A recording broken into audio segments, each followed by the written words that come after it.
세상에서 가장 많은 사람들이 모여 살고 있는 현 시대에도 불구하고 더 많은 사람들이 고립감과 외로움을 호소하고 있다는 사실을 아십니까?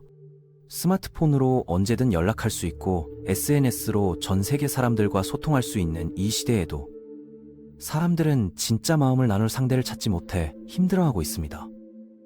더 놀라운 것은 이런 연결성 속에서도 깊은 고독감을 느끼는 사람들이 늘어나고 있다는 점이며, 이것은 단순히 개인적인 문제가 아닌 현대사회 전체의 현상입니다. 오늘은 이런 깊은 고독감을 어떻게 극복할 수 있는지, 성경적 관점에서 바라본 실제로 도움이 되는 구체적이고 실천 가능한 방법들을 함께 살펴보겠습니다. 고독감이라는 것은 마치 무거운 배낭을 메고 다니는 것과 같다고 할 수 있으며, 처음에는 그리 부담스럽지 않게 느껴질 수 있습니다.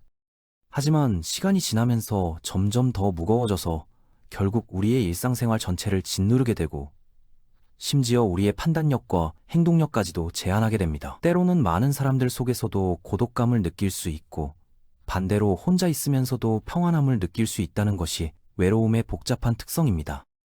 외로움을 경험하고 있다면 가장 먼저 알아두셔야 할 점은 이런 감정을 느끼는 것 자체가 전혀 잘못된 것이 아니라는 사실입니다. 열왕기상 19장 10절을 보시면 엘리야 선지자가 하나님께 이렇게 고백하는 장면이 나오며, 이는 우리에게 중요한 교훈을 제공합니다. 내가 만군의 하나님 여호와께 열심을 다해 섬겼사오나 이스라엘 자손들이 주의 언약을 저버리고 제단들을 헐어버렸으며 선지자들을 칼로 해쳤습니다. 이제 저 혼자만 남았는데 그들이 제 목숨까지 노리고 있습니다라고 엘리야가 고백한 이 구절에서 우리가 주목해야 할 점은 엘리야가 처해 있던 절망적인 상황입니다.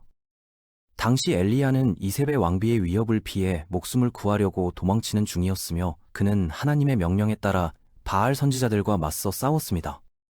그런 충성스러운 섬김의 결과로 생명의 위험에 처하게 되었고, 하나님을 위해 모든 것을 바친 대가가 죽음의 위협이었던 상황에서 깊은 절망감을 느꼈습니다.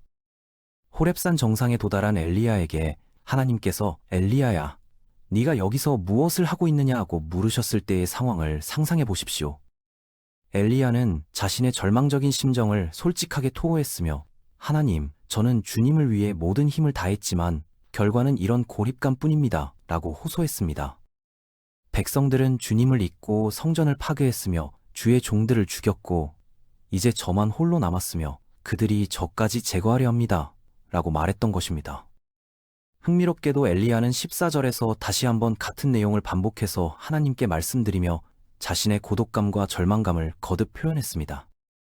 여기서 우리가 깨달을 수 있는 중요한 진실이 있는데, 엘리야는 하나님과 매우 친밀한 관계를 맺고 있던 선지자였다는 점입니다. 하나님께서 직접 대화를 나누실 정도로 특별한 사람이었고, 하나님께서는 그를 죽음으로부터 보호하실 만큼 귀하게 여기셨던 하나님의 종이었습니다. 그럼에도 불구하고 엘리야는 깊은 고독감에 시달리고 있었으며, 이는 신앙이 깊고 하나님과 가까운 사람도 외로움을 느낄 수 있다는 것을 보여줍니다.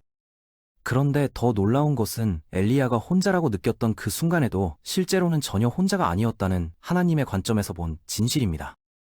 몇 구절 뒤인 열왕기상 19장 18절에서 하나님께서는 이렇게 말씀하십니다. 그러나 내가 이스라엘 중에 7,000명을 남겨두었느니라. 이들은 모두 바알에게 무릎을 꿇지 않았고 바알에게 입 맞추지도 않은 자들이니라고 하시며, 엘리야가 생각했던 것과는 전혀 다른 현실을 보여주셨습니다. 주목할 점은 엘리야가 저는 혼자입니다 라고 2번이나 호소했음에도 불구하고 하나님께서 그의 감정을 책망하거나 비난하지 않으셨다는 것입니다. 오히려 하나님께서는 엘리야에게 그가 결코 혼자가 아니며 여전히 하나님께 충성하는 수천 명의 사람들이 있다는 사실을 알려주셨습니다. 이것은 우리에게 매우 중요한 교훈을 주는데, 외로움을 느끼는 것은 지극히 자연스러운 인간의 감정이라는 점을 확인해 줍니다. 우리는 감정의 기복이 있는 존재들이고, 때로는 기분이 좋지 않을 수도 있으며 상황에 따라 고독감을 경험하는 것이 정상적인 반응입니다. 그리고 외로움을 경험한다고 해서 실제로 완전히 고립되어 있다는 의미는 아니라는 것도 기억해야 하며, 우리의 감정과 현실은 다를 수 있습니다. 따라서 고독감을 인식하고 그것이 정상적이고 자연스러운 반응이라는 점을 받아들인 후에는 그 다음 단계로 나아가는 것이 필요합니다. 바로 다른 사람들과의 의미 있는 연결을 만들어가는 것이며, 이를 위해서는 구체적이고 실천 가능한 행동 계획이 필요합니다. 누가복음 6장 13절을 보시면 낮이 되자 예수께서 제자들을 부르시어 그 중에서 12명을 선택하여 사도라고 이름하셨다고 기록되어 있습니다. 이 구절에서 우리가 발견할 수 있는 것은 예수님께서 12명의 제자를 신중하게 선택하셨다는 사실이며, 이는 공동체의 중요성을 보여줍니다. 이것이 왜 중요할까요? 예수님께서 공생애를 시작하시면서 가장 먼저 하신 일 중 하나가 하나님을 따르고자 하는 마음을 가진 사람들로 작은 공동체를 형성하는 것이었기 때문입니다. 마가복음 6장 7절에서는 예수님께서 사람들을 돕기 위해 제자들을 보내실 때 혼자가 아닌 둘씩 짝을 지어 파견하셨다고 나와 있습니다. 이는 예수님께서도 혼자 있는 것보다는 서로를 지지하고 격려할 수 있는 동반자가 있는 것의 가치를 잘 알고 계셨다는 것을 보여줍니다. 또한 어려운 상황에서는 혼자보다 함께 있을 때 더 큰 힘과 지혜를 발휘할 수 있다는 실용적인 측면도 고려하셨던 것으로 보입니다. 하나님의 백성들이 어떻게 하나의 몸으로 묘사되는지 살펴보는 것도 흥미로운 일이며, 이는 공동체의 본질을 이해하는 데 도움이 됩니다. 고린도전서 12장 24절부터 27절까지의 말씀을 보면 바울 사도가 교회 공동체를 하나의 몸에 비유하면서 각 지체의 역할을 설명하고 있습니다. 하나님께서는 우리 몸을 이루시되 부족한 부분에 더욱 큰 영예를 주사 몸 가운데 분열이 없게 하시고 오직 여러 지체들이 서로를 위하여 같이 돌보게 하셨습니다. 한 지체가 고통당하면 모든 지체가 함께 고통당하고, 한 지체가 영광을 받으면 모든 지체가 함께 즐거워합니다. 여러분은 그리스도의 몸이요 개별적으로는 각각이 그 지체입니다. 바울 사도는 이 구절에서 하나님께서 몸을 만드시되 그 안에 분열이 있어서는 안 되며 몸의 각 부분이 서로를 돌보아야 한다고 설명합니다. 또한 사람들이 서로 연결되어 있어야 하며, 한 사람이 아픔을 당하면 다른 사람들도 함께 아파해야 하고, 한 사람이 기쁨을 경험하면 함께 기뻐해야 한다고 말씀하고 있습니다. 그러므로 신앙인으로서 우리는 그리스도의 몸의 일부라는 정체성을 잊지 말아야 하며, 이는 단순한 개념이 아닌 살아있는 현실이어야 합니다. 고독감을 느끼고 있다면 다른 믿음의 형제 자매들과 진정한 우정을 쌓고 그리스도의 공동체 안에서 소속감을 찾기 위해 적극적으로 노력해야 합니다. 실제적으로는 다음과 같은 구체적인 방법들을 고려해 볼 수 있으며, 이런 방법들은 많은 사람들이 실제로 시도해서 효과를 본 검증된 접근법들입니다. 가장 효과적인 방법은 교회에서 제공하는 다양한 모임들에 꾸준히 참여하는 것이며, 일회성이 아닌 지속적인 참여가 중요합니다.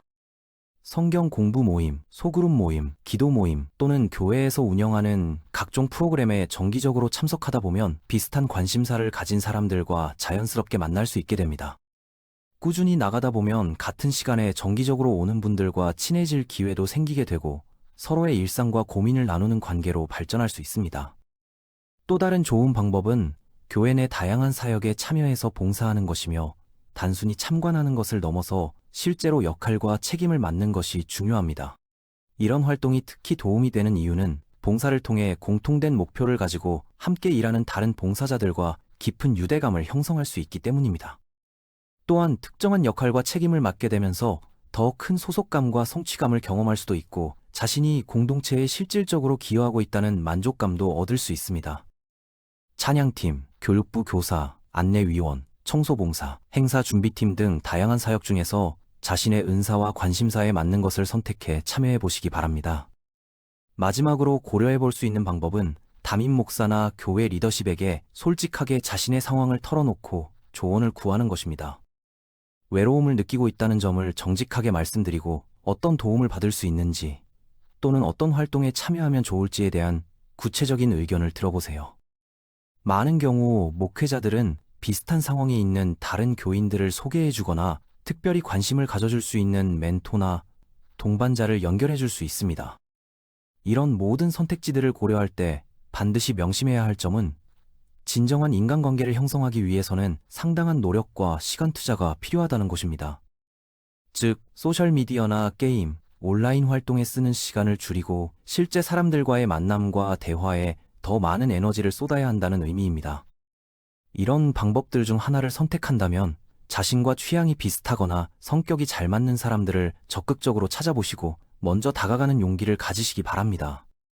처음에는 어색하고 부담스러울 수 있지만 시간이 지나면서 자연스러운 관계로 발전할 수 있으며 이런 관계들이 고독감 해결에 큰 도움이 될 것입니다.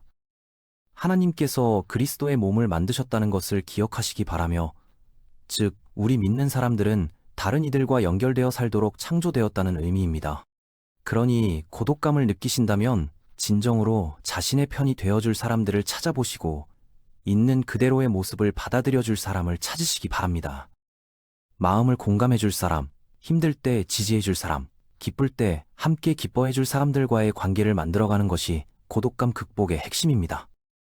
다소 시간이 걸릴 수 있지만 포기하지 마시기 바라며 계속해서 시도하고 기도하며 우정과 교제가 충분히 투자할 가치가 있다는 점을 잊지 마세요. 마지막으로 말씀드리고 싶은 중요한 점은 혼자만의 시간을 올바르게 보내는 방법을 익혀야 한다는 것이며, 이는 앞서 말한 공동체와의 관계와 균형을 이루어야 합니다. 누가복음 5장 16절에 그러나 예수께서는 자주 한적한 곳으로 물러가서 기도하시니라고 기록되어 있으며, 이는 매우 의미 있는 말씀입니다. 이 말씀을 통해 우리는 예수님께서도 정기적으로 사람들로부터 떨어진 곳에서 혼자 기도하시는 시간을 가지셨다는 것을 알 수 있습니다. 실제로 예수님은 겟세마네 동산에서 기도하실 때도, 광야에서 40일 동안 시험 받으실 때도, 그리고 체포되셨을 때 제자들에게 버림받으셨을 때도 홀로 계셨습니다.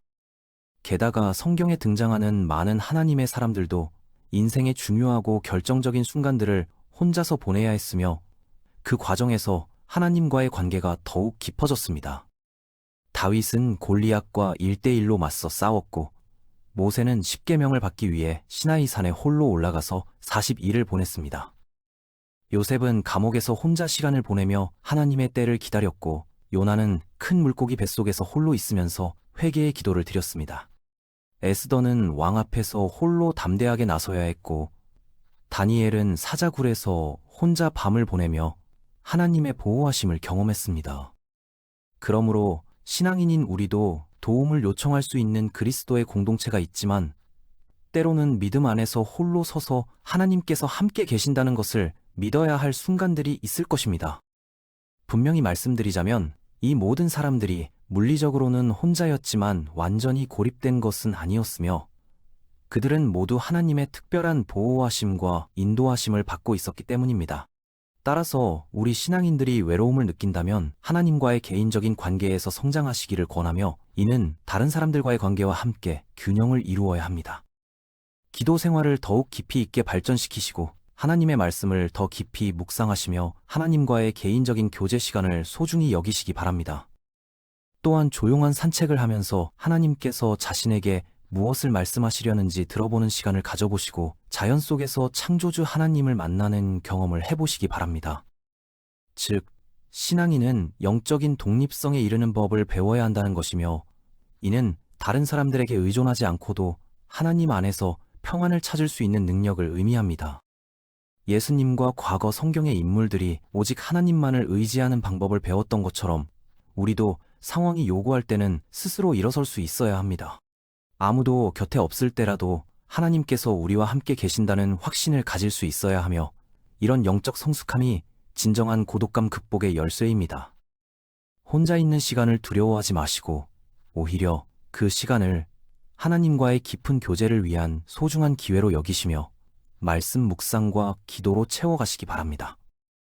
고독감을 느끼신다면 지금까지 말씀드린 방법들을 단계적으로 실천해 보시기 바라며, 한 번에 모든 것을 시도하기보다는 자신에게 가장 적합한 방법부터 시작하세요. 외로움을 느끼는 것 자체가 잘못된 것이 아니라는 점을 받아들이시고 그 감정을 부정하거나 억압하지 마시며 건전한 방법으로 해결해 나가시기 바랍니다. 그리스도의 공동체 안에서 의미 있는 관계들을 만들어 가시며 동시에 하나님과 단둘이 있는 시간도 소중히 여기시고 이 두 가지의 균형을 잘 맞춰가시기 바랍니다. 마지막으로 한 가지 중요한 경고의 말씀을 드리고 싶은데, 때때로 우리가 고독감을 느낄 때 그 공허함을 잘못된 방법으로 채우려는 유혹에 빠질 수 있다는 점입니다.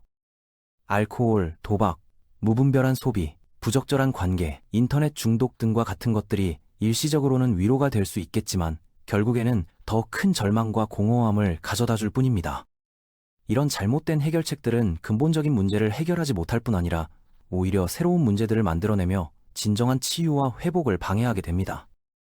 그러니 다른 믿음의 형제 자매들과 건전한 교제를 나누시고 하나님과 동행하는 삶에서 계속 성장하시며 올바른 방법으로 고독감을 극복해 나가시기 바랍니다. 그리고 절대 잊지 마시기 바라는데 예수님은 여러분을 깊이 사랑하시며 여러분의 아픔과 외로움을 누구보다도 잘 이해하고 계십니다. 십자가에서 나의 하나님, 어찌하여 나를 버리셨나이까 라고 절규하셨던 예수님께서는 우리의 고독감을 완전히 이해하시는 분이십니다. 그 예수님께서 지금도 여러분과 함께 하시며 여러분의 외로움을 위로하시고 참된 평안과 기쁨으로 채워주시기를 간절히 기도합니다.